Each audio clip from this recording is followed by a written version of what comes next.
आप नरेंद्र प्रताप सिंह।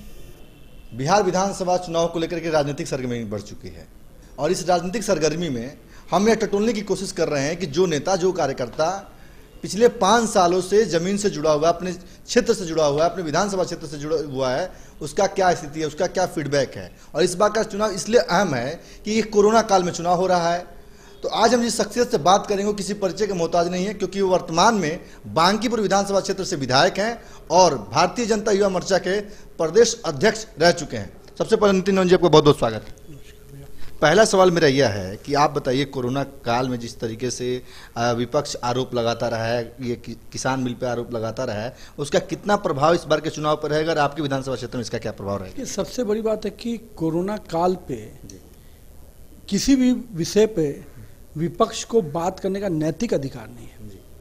जब कोरोना काल में हमारे देश की जनता परेशानी में थी, उनको सुरक्षित रखने की बात आई थी, तो प्रधानमंत्री सामने आए और पूरे देश की जनता का सुरक्षा की चिंता की।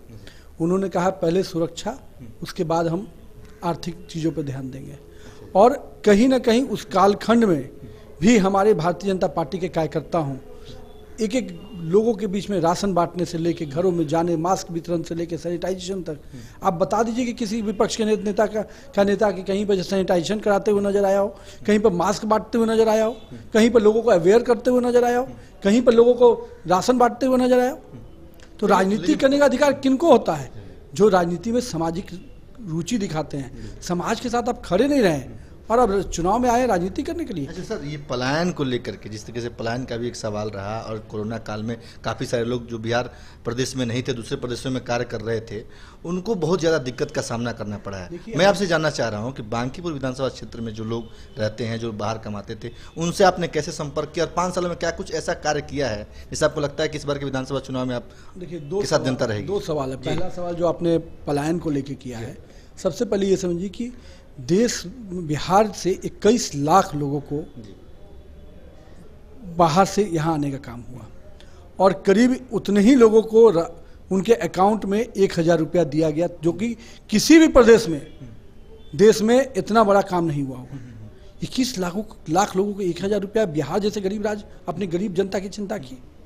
उसके बाद आने के बाद भी उनको क्वारंटाइन सेंटर में रखना, उनके लिए मजदानी, खाना, पानी। ठीक है, हम गरीब राज्य हैं, हमारी कमियां थी, लेकिन हम उन कमियों के बावजूद हम खड़े रहे, अपने जनता के पीछे खड़े रहे, उनकी समस्याओं के साथ उनके साथ खड़े रहे, हम भागे नहीं। और जहां तक आप कह रहे हैं कि पलायन से लोग और जो परेशानियां रहीं, पूरे देश ने उस परेशानी को मिलकर झेला। प्रधानमंत्री ने आह्वान किया था कि हम लोग सब कोई मिलकर कोरोना से लड़ेंगे और देश की जनता ने मिलकर लड़े। आज आप बताइए 21 लाख लोग बिहार आए, आज कहाँ पर कोई इसको लेकर हड़कंप है? हम भी तो बिहार का न्यूज रखते हैं, आप भी बिहार को देख रहे हैं। उन लोगों को रोजगार के रास्ते भी निकाले जा रहे हैं। 1,70,000 करोड़ की पैकेज की योजना की है, जिसका सबसे बड़ा लाभ बिहार के लोगों को मिलने वाला। एमएसएमई का लाभ किसको मिलना है? छोटे कुटीर उद्योगों का लाभ किसको मिलना है?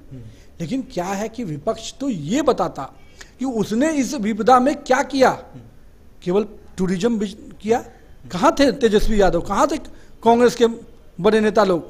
तेज प्रताप यादव तो सफारी का आनंद ले रहे। तो आप लोग खुद देखते हैं। मैं व्यक्तिगत नहीं बोलना चाहता, लेकिन इतना स्पष्ट रूप से कि राजनीति करने का अधिकार उन्हीं को है जो सामाजिकता हो, जिसमें सामाजिकता का परिचय नहीं है, वो केवल चुनावी राजनीति करते हैं। अच्छा चलिए, ये तो रहा पूरा जो है बड़ा मुद्दा, लेकिन जहाँ तक हम बात करें बांकीपुर विधानसभा क्षेत्र की, आपने 5 साल में क्या कुछ ऐसा कार्य किया है जो कि वहाँ पे बांकीपुर में नहीं था और आने वाले टाइम में, यानी अगर चुनाव होता है, चुनाव में आप जाते हैं, तो क्या कुछ आपका अपना व्यक्तिगत पॉलिटिकल मैनिफेस्टो है उस क्षेत्र के लिए? जो सबसे बड़ी बात है कि हर 5 साल के सफ़र में हमको अपने जनता को कामों का लेखा जोखा देना चाहिए।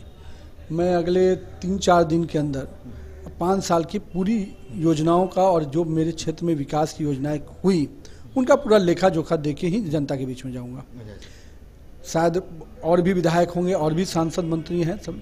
हम अपने विधानसभा का हर 5 साल के बाद अपने कार्यक्रमों का, अपने गतिविधियों का, अपने विकास की योजनाओं का लेखा जोखा हर साल देते हैं 5 साल पे, और इस बार भी वो करेंगे। जहाँ तक आपसे चर्चा की, हम लोगों ने जो हमारे क्षेत्र में जो सबसे बुनियादी समस्या आ रही है जल जमाव की, उस जल जमाव की समस्या में हम लोगों ने कई बड़े कदम उठाए और उन कदम का लाभ भी आज हमारी जनता मिल रहा है।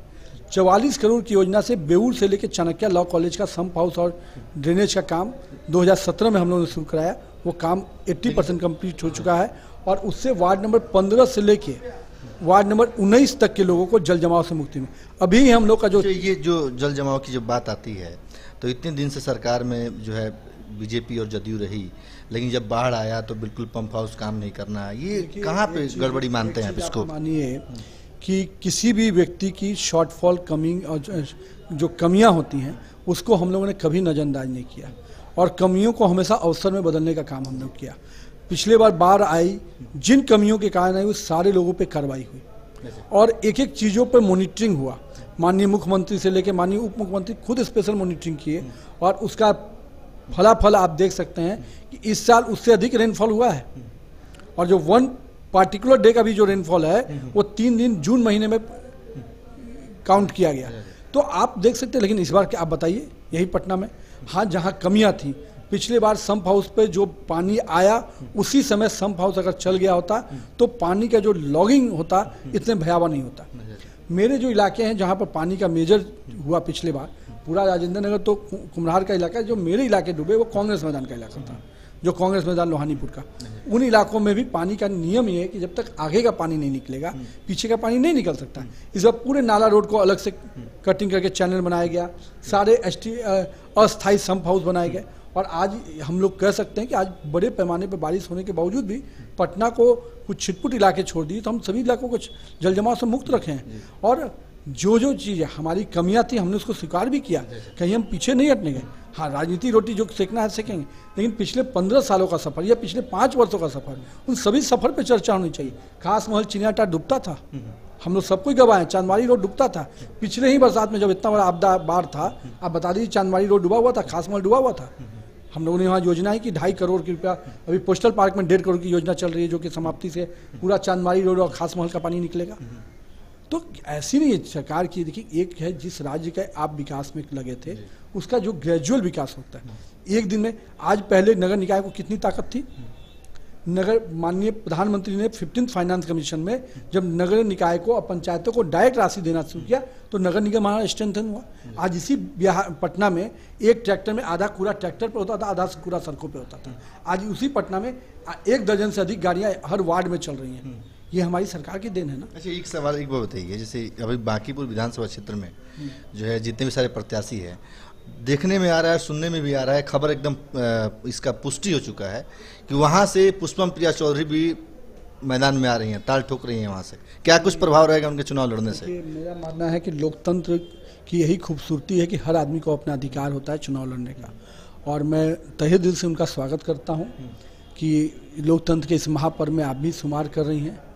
लेकिन चुनाव केवल चुनाव के लिए नहीं होता है, चुनाव में आपकी क्या भूमिका पहल रही है, आपने किन किन विषयों पे काम किया है, ये भी विषय आता है। वो तो कह रही हैं कि हम जा करके देखें कि बिहार में जो इंडस्ट्री की बात आती है कि इंडस्ट्रीज नहीं लगाया जा सकता है, यहाँ पे जो कल कारखाने हैं, जो शुगर मिल है, उनको चलाया जाए। सरकार आखिर क्यों सोई है, इस पर क्या कहिएगा आप? देखिए, बिहार में जिन परिस्थितियों में बिहार को हम लोग निकाल के लाए, आज क्या मखाना का उद्योग हमारे यहाँ नहीं चल रहा है क्या? आज बिहार में जो 1 से 2 मेडिकल कॉलेज थे, आज आधा दर्जन से अधिक मेडिकल कॉलेज हमारे बिहार में आए, तो वो क्या वो रेवेन्यू का काम नहीं होता है क्या? चल रहा है, लेकिन वो कह रहे हैं कि जो बंद पड़े हैं यहाँ पर क्या हो रहा है? बरौनी तेल कारखाना, बरौनी में जितने भी चीज़ें थी वो चीज़ें स्टार्ट हुई कि नहीं हमारे केंद्र सरकार की योजना से? आज छपरा में जो हमारा चक्का का जो रेलवे का रेल पहिया था उसका विस्तारीकरण हुआ कि नहीं हुआ? भागलपुर में जो हमारा सिल्क और केथी थी उसको हम लोग मोटिवेशन करके आगे बढ़ाए कि नहीं बढ़ाए? देखिए, क्या है कि इंडस्ट्रियलाइजेशन के जो शब्द है, इंडस्ट्रियलाइजेशन ग्रेजुअल शब्द है। हम ये कभी नहीं कहते कि हमने अभी तक उस पैरामीटर को पार किया है, लेकिन जिस प्रकार से एक एक चीज़ों पे काम हुआ, हमारे यहाँ बच्चे स्कूल नहीं जाते थे, आज स्कूल में जाने की संख्या आप कितनी है? आज हमारी लड़कियां स्कूल नहीं जाती थी, हम उन बेसिक चीज़ों पे काम किए। आज लड़कियों का अनुपात देखिए स्कूल में क्या है, लड़कियों का रिजल्ट का औसत देखिए क्या है, किस प्रकार से हम लोगों ने क्लास 1 से लेकर 12 तक के बच्चों के लड़कियों को फ्री किया। तो कोई भी चीज़ें आप वेलफेयर गवर्नमेंट है, बेसिक चीज़ों पे। जब आज बिजली के क्षेत्र में बिजली नहीं रहेगी तो आप कहाँ से इंडस्ट्री ले आइएगा। आज बिहार में डबल फीडर बिजली का, चाहे खेत के लिए अलग से बिजली हो, जो हमारे केंद्र की योजना पे है, और बिहार सरकार ने भी बिजली के क्षेत्र में जो क्रांतिकारी काम हुआ, आज हर गाँव हर टोले में बिजली पहुँचा। हम सड़कों का, इंडस्ट्री किस रास्ते आता है, बिजली उसको चाहिए, सड़क चाहिए, पानी चाहिए। आज इन क्षेत्रों में हम कितना आगे बढ़े, कहाँ से कहाँ हम चल के आए हैं, ये जनता देख रही है। इंडस्ट्रियल कब कैसे आता है। अच्छा, हम आपके विधानसभा क्षेत्र की बात करें तो इन 5 सालों में आपको क्या लगता है कि कौन से ऐसे अभी मुद्दे बचे हैं जिन पर काम नहीं हुआ है, और हमारा दायित्व तो बनता है कि अगर मौका मिलेगा तो उस पर काम करेंगे। 15 बड़े ट्यूबवेल हम लोगों ने लगवाए पटना में। आज भी हम शुद्ध पानी को लेकर पटना में सबसे बड़ा काम कर रहे हैं। हमारे क्षेत्र में 15 ट्यूबवेल पिछले 3 वर्षों में लगा है, और करीब 10 लगा है पहले, और 5 अभी इधर 6 महीने में लगा है। अभी वाटर पाइपलाइन के बदलने का काम हम लोग चल रहा है। करीब 250 करोड़ की योजना पटना शहर के लिए आई है, जो जलापूर्ति पाइप, जिसमें कई इलाके में काम शुरू हो गया, चाहे वो मंदिरी का इलाका हो, चाहे लोहानीपुर का इलाका हो, चाहे चिंगाटा का इलाका हो, चाहे मीठापुर का इलाका हो, सब जगह काम शुरू हुआ है। लेकिन हम अभी भी मानते हैं कि वाटर पाइपलाइन में जो पूरा काम होना चाहिए अभी तक नहीं हुआ है। ये मेरे लिए, अगर दोबारा अवसर मिलता है तो निश्चित तो जनता का अगर आशीर्वाद मिला तो ये मेरे लिए सबसे बड़ी चुनौती रहेगी। दूसरा विषय, मेरे यहाँ मंदिरी नाला, बाकई नाला, जिसको लेकर हमने बहुत लड़ाई लड़ी, और पिछली बार हाईकोर्ट ने एक स्पेशल डायरेक्शन दे दिया। नहीं तो स्मार्ट सिटी में उन योजनाओं को हम लोगों ने चयन करा लिया था, हाईकोर्ट के डायरेक्शन पे वो रुका है। निश्चित रूप से अगर अगला मौका मिला तो पार्टी सरकार में अगर हम लोग आते हैं तो मंदिरी नाला को सड़क का निर्माण मेरी बहुत बड़ी प्राथमिकता है। उसी प्रकार से बाकरगंज नाला को, कारण है कि ये दोनों नाले का जो पॉपुलेशन है उस एरिया में, उसका आर्थिक डेवलपमेंट हो जाएगा।